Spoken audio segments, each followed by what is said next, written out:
Today I'm going to show you how to export GIF in Premiere Pro.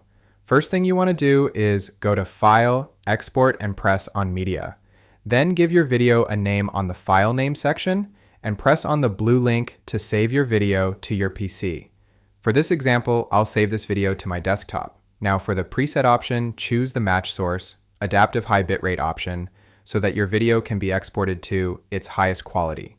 And for the format option, choose the animated GIF option. Now on the video option and press on the More option and check mark the render at maximum depth option and use maximum render quality. Having all these settings in place, you'll be improving the quality of your videos and will be exporting your GIF to its highest quality.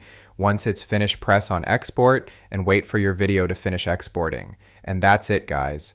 That's how to export GIF in Premiere Pro. If this video helped you out, give it a like and subscribe. See you guys on the next one.